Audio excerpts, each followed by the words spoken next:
my name is Jessica Brecky, and I'm doing my IV demonstration video due to supplies, and I've already done a couple takes. Everything's basically done, so I'm just going to walk you through step by step of everything that needs to happen. So first and foremost, with medication administration, you're going to need to do the 6 rates to patient medication administration, which is the right patient, the right medication, the right dose, the right route, the right time, and the right frequency. You will want to check your orders, which Dr. It Will Pinch has ordered 1,000 milliliters of normal saline over 6 hours for patient IV needy, and her date of birth is 11/9/90.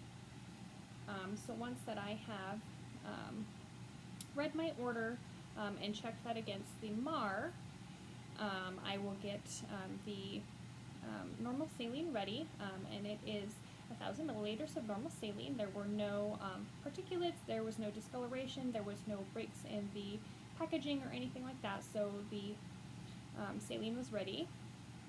And then I had continuous tubing that has a drop rate of 10 drops per milliliter.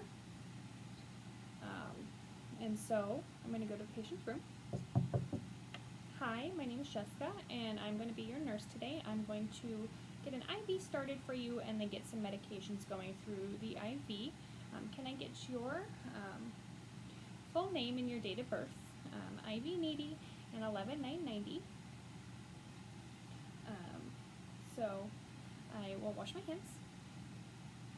I will get my fluids hung, and on the fluids I will have the patient's name and date of birth, and then my initials as well.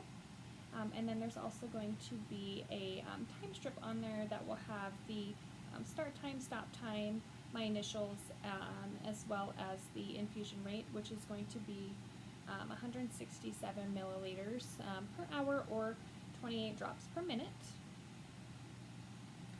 And so to spike the bag, I will get my tubing ready. I will make sure that my hands are washed and gloved.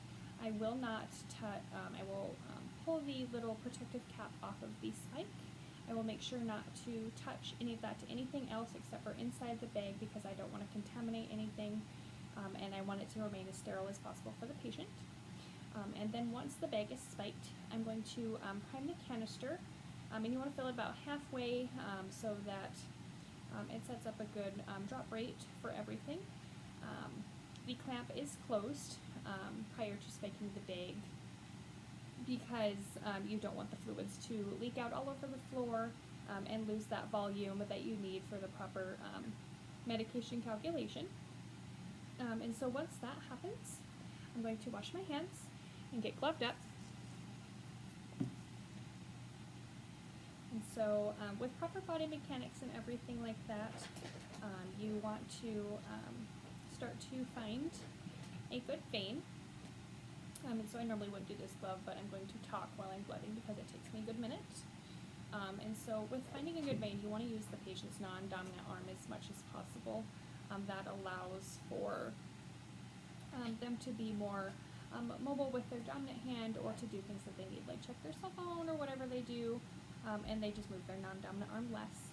You want to go as distally as possible. You only want to use the antecubital site if you absolutely have to, or if you need quick access, and then you can change later. You want to go most distally because the further you go up, you can't go back down. You want to be free of any hair, and if there is hair and you can't find a site that doesn't have hair, you want to trim it with scissors. And then you also don't want to go through any scar tissue or tattoos or anything like that. So you'll apply your tourniquet, and you will go 4 to 6 inches above your site.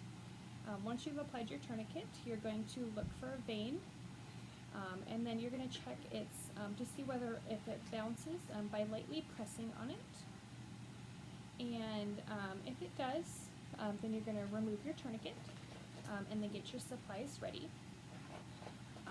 So for my IV catheter today, I'm going to use a 20 gauge 1-inch needle. And this is appropriate for the type of saline that I'm using and my patient as well. Oh, these gloves are horrible.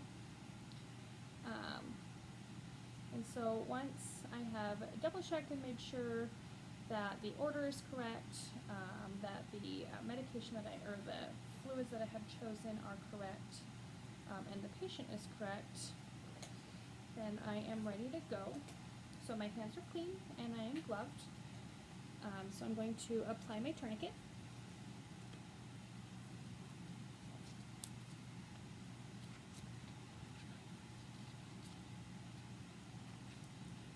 Check to make sure the vein is still good to go, and if not, then you're going to reassess and start over again.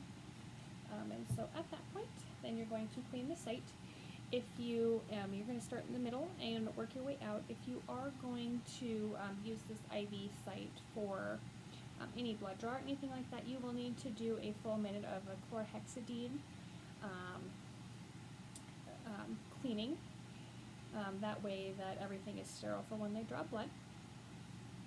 So then you are going to go in at a 15 to 30 degree angle, depending on the patient's adipose tissue amount, but generally 15 degrees is good. You're going to hold the vein with your non-dominant hand to make sure that it doesn't move. And once you go in, you're only going to push your needle in about you're only going to push your needle in partially. Once you get that flash, you're going to advance your catheter in, but not the needle. And then once you get that flash, you're going to have your saline lock ready and primed, or saline locked with normal saline. You're going to do a chevron wrap around the hub of the catheter to make sure that it doesn't move or anything like that. And once you have the IV flush and you made sure that there was no, that there was still blood, then you're going to attach your tubing to the catheter, and then you'll have your catheter. You can tape down the tub of your tubing once that is all complete, and you're going to place your IV tape over your IV, and it's going to have the date, your initials, and the gauge of the IV that you used. And for this patient, we are doing 1,000 milliliters over 6 hours, which breaks down to 167 milliliters per hour, which is 28 drops per minute. And then after that happens and everything is flowing, it looks good, you're going to check the IV site for its patency, see if there's any irritation or anything that's going wrong, and make sure that you come back every hour to check the IV and make sure that it's infusing at the right rate.